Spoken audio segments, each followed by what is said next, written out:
If you went to buy akara somewhere and they gave you water to wash your hands before you picked the akara, would you proceed to buy the akara or will you leave the place? Find out in this interesting story of Madame Laraba, the mysterious akara seller of Ayede market. Thank you. The vibrant town of Ayede, a hush fell over the market when Madame Laraba appeared from nowhere in a bright sunny afternoon. The next day, she was ready to set up a modest akara stall in Ayede market. With her warm smile and an alluring aroma from her frying pan, she quickly captured the heart of the town. Her akara was one in town. It was crispy on the outside, fluffy on the inside. It was unlike anything anyone had ever tasted in Ayede. Word spread like wildfire, and soon people traveled from distant villages to buy akara. A delicious akara was loved by kids, young ladies, and married men. Everyone was super eager and looking forward to experience this delicious magic. Madame Laraba was a mystery. She never looked the same way every day. Some days she looked very funny and people would laugh at her. She spoke very little of her past. Married men would leave their house very early to go queue for Madame Laraba's akara. Whether in the sun or in the rain, people struggled and ensured that they went to Madame Laraba's store to buy akara.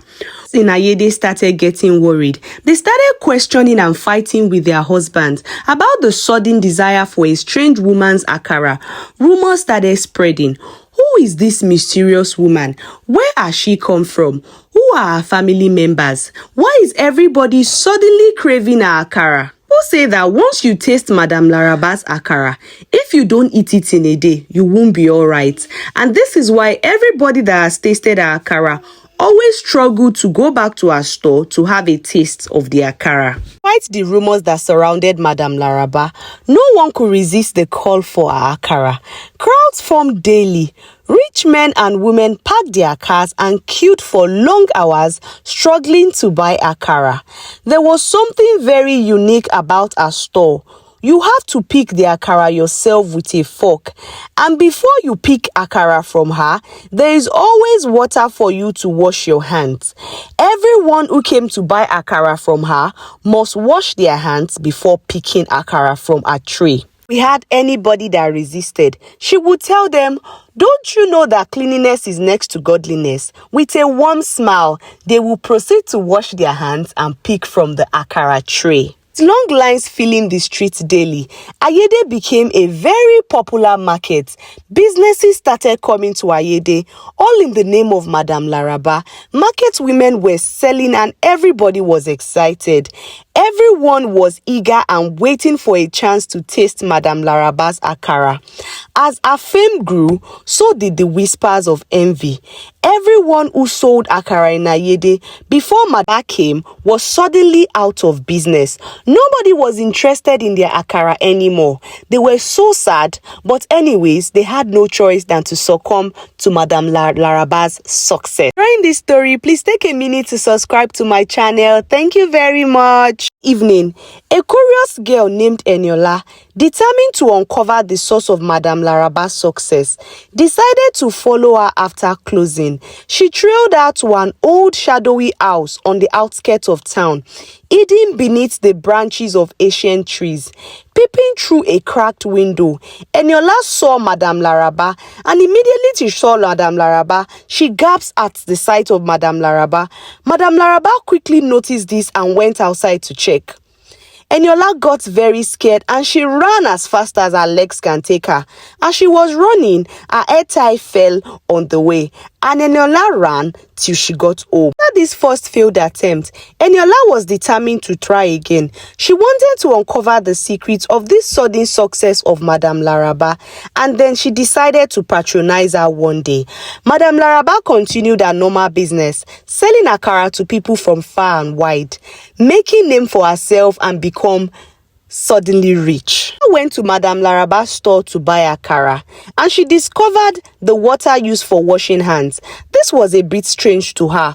Why do I have to wash my hands before picking akara? How come nobody is seeing this as a problem? Young lady, cleanliness is next to godliness. If you can't wash your hands, go away from my store, Madame Laraba shouted at Eniola. Eniola looked at her and left angrily. Eniola decided to try again and be more careful this time. She followed Madame Laraba very closely. She stood by the same window and watched her very closely this time. Inside, Madame Laraba was not alone. A group of figures surrounded the large spot, stirring a mixture that shimmered under the dim light. Eniola leaned closer and caught a whiff of a strange sour smell. As the figures chanted softly, she realized with horror that they were collecting human water from those who stood in line for akara and washed their hands in a bowl. Eniola was so scared. Wow, how can this woman be so evil? The next day, she rushed to tell everybody what she has discovered, and everybody was shocked. Some didn't know whether to believe her or they did not even know what to say. They loved Madame Laraba too much, and when they all decided to go to her store to confront Madame Laraba, she had vanished without a trace. Her store was left empty. The frying pan was cold and lifeless. As word spread of her dark secret, the townspeople's excitement turned to fear and anger. The queues dissolved. People waited for days, weeks, and months for Madame Laraba to return, yet nobody saw her. In the absence of Madame Laraba, whispers of her akara lingered. Some claimed that if you close your eyes and thought of Madame Laraba, her taste will return.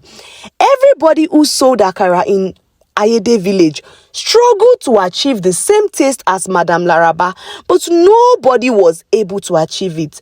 A lot of people silently prayed for her to return for months and years and days, and then nobody ever saw Madame Laraba again. People silently blamed Eniola for disclosing this secret. Some will be like, this loudmouth girl, who sent her? Now we don't have money again. Our market is not moving fast. Everybody that came from different towns and villages to patronize us, they don't come anymore. Who sent this evil girl to talk?